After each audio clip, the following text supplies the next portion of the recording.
reset. Just continue to do what I always do. Know that those kind of days are going to happen. Frustrating when it happens, but was able to kind of get it going and feeling better. That 2-minute drive was putting the ball right where I wanted to every time. So for the most part, so just continue to throw, trust the process, trust what I do to get ready week in and week out and go play. What is there ever like a cause for that kind of day? I mean, or is it just happens you play enough games you're not going to? Yeah, I mean, I don't try to think too much about it. Just go back to doing what I always do, work the way I always work. Understand that you go to an NBA game, you watch guys shoot the ball, best shooters in the world, the guys that can make it every time, and sometimes they have nights where it doesn't go down, and maybe they got to get to the hole a little bit more and find different ways to score. So happens. I'm not too worried about it. You said right after that game there was no doubt in your mind this team would respond. Can you expand on that as you go into this week?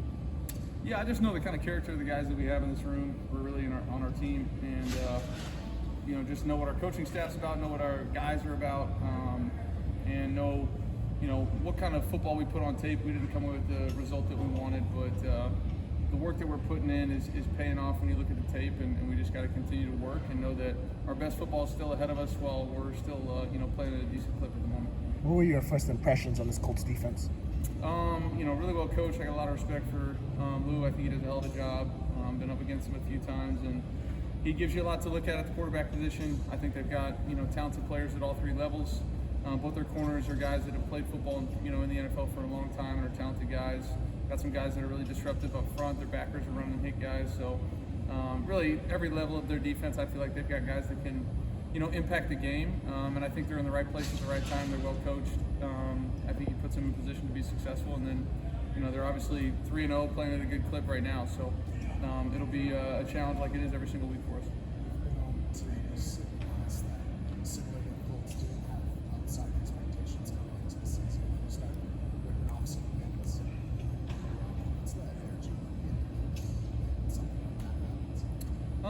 Anytime you win games, it's a great feeling in the NFL. There's so much that goes into it. Each week you pour everything you got into it, time, physicality, mental, emotional, all that. All the energy you have goes into trying to win a game. So when you win it, it's great. When you lose, obviously it's not as fun, but when you get on a run like the Colts are on, it's fun. You want it to keep rolling, that's for sure. So I'm sure we'll get their best shot.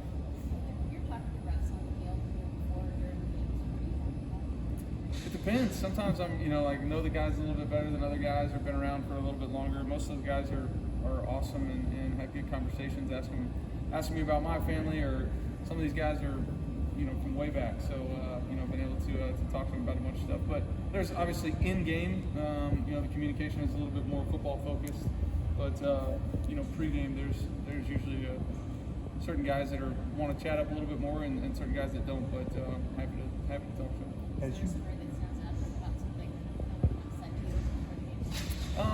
No, I mean, before the game, most of the time it's pretty cordial. They're asking about, like I said, my family, or I'm asking about, their past, or, if we run into each other. He's not a ref anymore, but Stafford was a hell of a time out there. He was an all-timer. He picked me up from getting hit on a scramble one time after a throw. He's like, hell of a throw, Matty. And I was like, he's a good dude. And you could communicate. That's my favorite. Just guys that can communicate, whether or not they understand we're in a heated battle just like they are. I mean, sometimes I'm sure I've come across a little bit more crass than I want to, or aggressive, and so I try to go right back to them afterwards and say, hey man, I'm just trying to tell you what I saw or whatever I thought. But most of those guys are great. How conscious are you of, like, when you guys are rotating running backs and Blake's coming in, when they come into the huddle, are you conscious of that, or it's just we're going to run the play with whoever the back is? Yeah, we're just running plays. When it comes to those two guys, I think we're lucky to have really two talented guys. Obviously, both those guys have played great the last couple weeks. Kyron was an unbelievable tone setter for us. His play with the football was great. His play without the football was probably better, which is tough to say because the guy ran the ball great. But you go and watch the tape again and just watch what he was doing from a physicality and an effort standpoint. It was top-notch stuff. So happy to have both those guys. It seems like Luka has really excelled at like every aspect of the receiver position. At least the stats seem to indicate that. What's it like to have somebody, and how does it affect your processing when you have someone who's good at everything like that? I think we have a lot of well-rounded guys at the receiver position, to be honest with you. He definitely, does a hell of a job. When we ask him to do stuff, since he's gotten here day one as a rookie, his, what's been on his plate has just kind of grown, and he's done a great job of being able to own all that, and there hasn't really been a whole lot of stuff that we've asked him to do or coaches have asked him to do that he hasn't been able to do. So it's awesome. It's great for our football team. Again, really him and really all of our receivers, if you go back and watch the tape too, their play with the football was awesome, but play without it was incredible too, and he's a tone setter when it comes to that.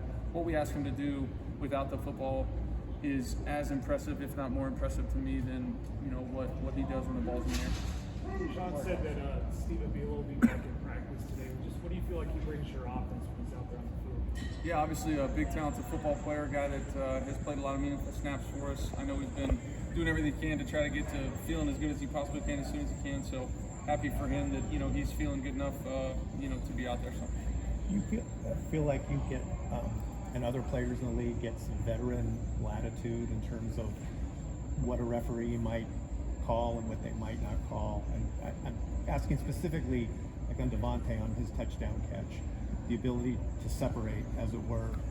Do you think that you guys, as veteran players, sometimes get a little bit more leeway than younger players?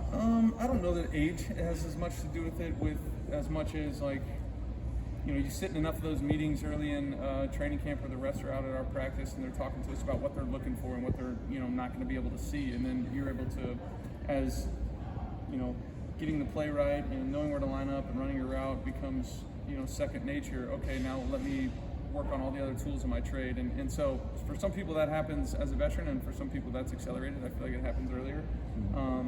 I don't know that any ref is sitting there going, oh, in live action, oh, it's Devontae, never mind, or whatever. So I surely don't feel like I don't get a whole lot of love. There was one last week that I thought was kind of up in the chin area. I didn't say too much about it, but I didn't get a whole lot of love on that one. So we picked up a rough in the passer for a low shot this year already too. So no, it is what it is. It's just those guys are doing a hell of a job doing everything they possibly can. And I don't know that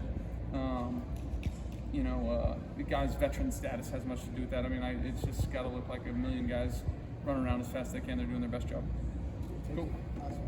Oh, you got one more? Yeah, go ahead. As a veteran guy that has turned the page, Johnson's turned the page Monday, were you doing that as a rookie, or is there some losses like this that are just mentally and emotionally tougher to get past? You're asking me to go way back right now. Trying to remember what I was doing my rookie year. I was probably just sweating what Wednesday's install was going to look like. No, I do think you got to understand it's a long season, and there are games that you feel like you're going to play well enough to win the game. You don't win it for whatever reason. There's going to probably be a game in the year where we felt like we didn't play as good enough to win, but we were able to find a way to win it. And so that happens in this league. Obviously it's a results-oriented business. We want to win the game, and that's what everybody cares about. But at the same time, got to take the positives from it, learn from what we need to, correct and get better, and go. And if you spend too much time thinking about anybody in this league, the next team's gonna, jump up and hit you in the face. And we got a great opponent that's 3-0 coming into our place, and as hot as any team in the league on both sides of the ball. So get your attention real quick. If you're worried about last week, then something's wrong with you.